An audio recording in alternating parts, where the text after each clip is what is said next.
Hey guys, welcome back to my channel. If you are new here, my name is Andrea and I film a lot of videos about my favorite products, my recommendations, things I love, but every once in a while I like to switch it up and talk about disappointing products that I regret buying. So I think it's important because, I do test out so many products and I share so many things I love, but not everything works for me. And some products are just downright bad products, and some of them might not be horrible, but they didn't work for me for whatever reason. So I'll kind of specify when I talk about the products. Let me know in the comments below if you guys have recently tried out any disappointing products, because I want to know what to avoid as well, and let's jump into it. Okay, so let me kick it off with some Wet n Wild products. These are their Color Icon Glitter Singles. These are so bad. I think they're like 99 cents, so they're not expensive, but at the same time, I just would not recommend picking them up. I only tried the shade Groupie. I did not even open up Brass because after trying Groupie, I instantly knew I did not like the formula. It's like a wax with glitter mixed in. So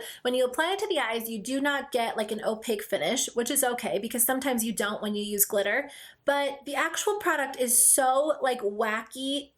I was going to say waxy and tacky. It's so like waxy, so when you apply it, it's like a cream shadow, but it never dries down, so it's instantly going to crease, and it just does not look good on the eyes. I don't understand this product. I just feel like it's a very poor excuse for a glitter shadow, and I just would not recommend trying them out.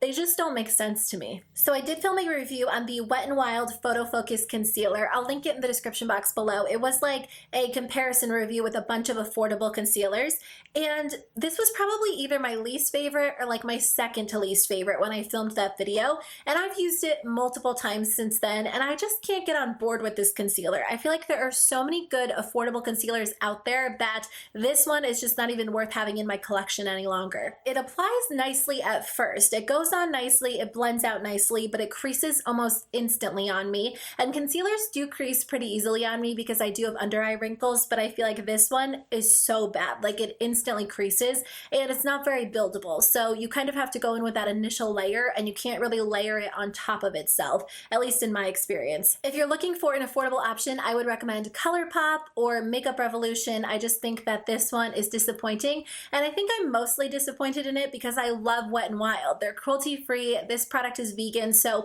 I want it to work well because it is an accessible, affordable brand, but I just don't like it. It didn't work well for me. So I've talked about this palette on my channel before, but I had to mention it in today's video because of course I am talking about disappointing products. It is the Urban Decay Backtalk Eye and Face Palette, and I feel like the reason I was so disappointed in this palette was because I kind of hyped it up in my mind so much, so I feel like a little bit of the disappointment is my own fault. I just saw the pictures online and it looked like everything that I wanted in an eyeshadow palette. It looked cool toned and mauve-y, and it had highlights and blushes and eyeshadows, and I really enjoy Urban Decay as a brand. I feel like their eyeshadow palettes have always been some of my favorites. So when I got it in the mail, and I did get this sent to me as PR, I opened it up and I was just a little bit underwhelmed just because the products inside did not look as beautiful as they did in the photos.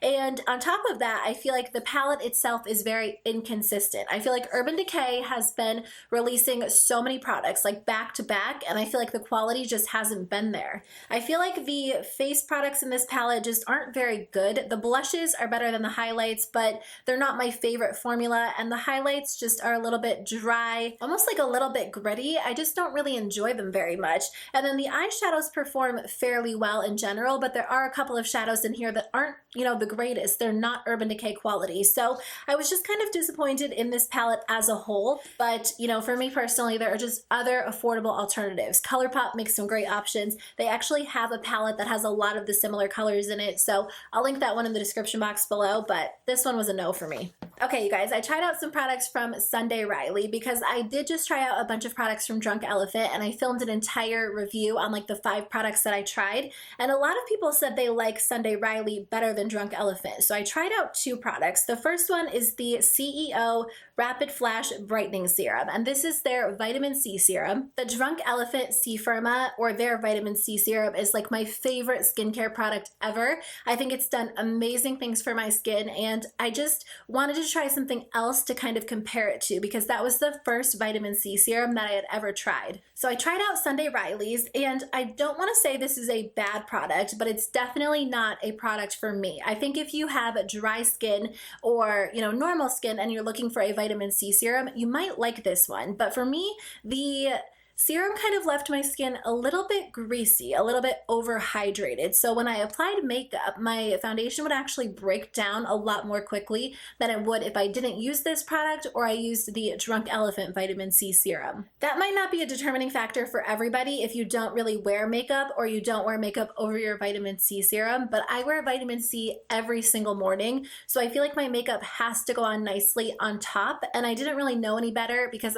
the one that I was using, my makeup went really beautifully on top. The thing that I said about that one in my review is that it wasn't really a hydrating product, and now I've come to appreciate that because I feel like it leaves my skin mattified throughout the day, whereas this product is more hydrating, so it leaves me with more of a comfortable finish, but when I apply makeup on top, it doesn't sit well throughout the day. So that's why I say if you have dry skin or normal skin, I think you might like this one better than the Drunk Elephant serum because it's more hydrating and more comfortable, whereas a lot of people say the Drunk Elephant serum is a little bit sticky, a little tacky, a little too tightening. So I will say that I did see results using this product. Like, I had breakouts and I felt like my skin did not scar like it normally does, and those dark spots kind of faded quickly, but I don't feel like it was anything significantly better than the Drunk Elephant one. So for me, it kind of comes down to personal preference. This one does smell better than Drunk Elephant, but it doesn't really bother me because the Drunk Elephant product works so well for my skin. So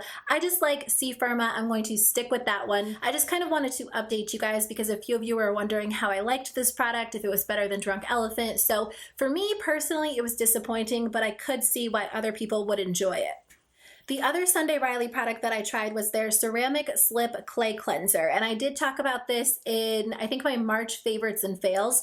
This product made my skin break out really badly. It's meant for normal to oily skin, and when I was using this, my skin broke out, and I didn't realize it was this product. So I used it again, and it broke out again, and eventually I realized this was the culprit. I wanted to like this because it's supposed to be great for oily skin. It's supposed to remove excess oil and impurities and minimize your pore size, but it just made my skin freak out. So unfortunately, it didn't work for me. I don't know exactly what ingredient was causing the breakout, but on top of it, this product smelled so bad.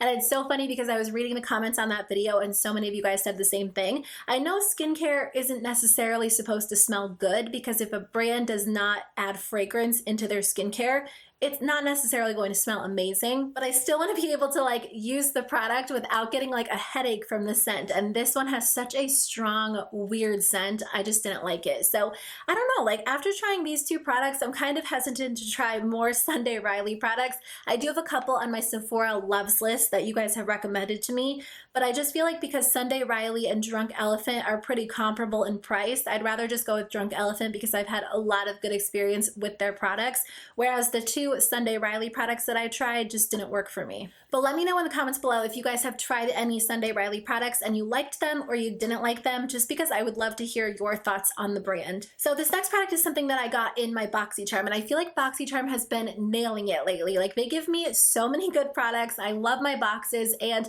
a lot of the products become essentials in my collection, but this is not one of those products. I feel like I'm extra disappointed because I really like Grande Cosmetics. I use their eyelash serum and I've repurchased it so many times. I feel like it really is a good product, but the Hydrating Lip Plumper is a weird product. I feel like it does plump the lips a little bit, nothing too crazy. I would not say that it plumps them more than any other plumping gloss. It's literally marketed as a hydrating lip plumper, and it dried my lips out so badly. I tried it multiple times, and every single time that I used it, by the end of the day, my lips were completely dry. It sucked out all of the moisture. So I don't really know why they're marketing it as a hydrating lip plumper when it does the opposite, at least for me. The actual glossy sheen wears off pretty quickly, and you're just left with a dry wash of color. It's just not flattering on the lips. Also, it smells really strong. Some lip plumping products have like that weird, strong, I don't even know how to describe it. It's like a sharp scent that's really unpleasant, and that's what this product was. So all around, I just didn't like this product. The one thing that I do like about it is the actual applicator, because it's like a rubberized product, so I feel like it's easy to clean, which is really nice. A lot of lip products are hard to sanitize. I like how this product is packaged. I just don't like the actual product at all. I believe that I also got this product in a subscription box. I don't know if it was BoxyCharm or Pixi, and again, to be honest, like I like so many of the products that I get in subscription boxes. I know some people don't like subscription boxes for this exact reason, but I feel like the fails are more rare than the actual favorites. But I did try out the Ciate London Fierce Flicks eyeliner, and I feel like this product applies really nicely. Like it goes on really beautifully. The actual tip is a felt tip, and if you are a fan of felt tip liners, you might like this one, but the problem for me is that it smears really easily. So I need my eyeliner to stay in place because my eyes are a little bit watery. So I feel like, you know, winged liner can come off a little bit easily if my eyes are watering really badly that day. But this product smears like crazy, like even when my eyes aren't watering. So I just feel like it didn't have the longevity that I need in an eyeliner. There are so many good eyeliners on the market at this point that this is definitely not one that I even want to continue to try to use up. I really like Stila, I like Physicians Formula, NYX, Kat Von D. Like there are so many other great options that I feel like this one was a little bit of a fail. And the last product is something that I touched on as well, but it is by the brand Pixi, and it is the Rose Flash Balm. This one is their instant skin booster. I wanted to like this a lot, and I feel like I did like it when I first used it as a primer because I felt like it was moisturizing but not overly moisturizing. It sinks into the skin pretty nicely and it smells really good. But then I used it as a mask and it made my skin break out. So for me personally, it didn't work. It was disappointing because it clogged my pores, my skin freaked out. It did not like this product. But then I went online to link it because I did get this sent to me as PR in the video where I mentioned it, and I saw that it was $24. I haven't tried out a ton of Pixi products, so I feel like maybe their prices are more expensive than I realized, but there's no way that I would spend $24 on this product even if I did like it, because I feel like there are other products in my collection that I like better than this one for a moisturizer and a primer and a mask. I just feel like it didn't really do anything super well. Even though I liked using it as a primer, I don't feel like it was anything spectacular. So if I had seen that $24 price tag, I wouldn't have even recommended it even if I did like it, because I feel like for $24, it better be a pretty good product, not just an okay product. And I feel like it performs okay as a moisturizer or a primer, and I didn't even like it as a mask. So for that quality, $24 is a lot of money. Okay guys, that is the end of my video. Thank you so much for watching. I hope this video was helpful. Please let me know in the comments below if you guys have any disappointing products that you want to share with us, because I do like hearing from you guys. I hope you have a great day, and I'll see you in my next video. Bye.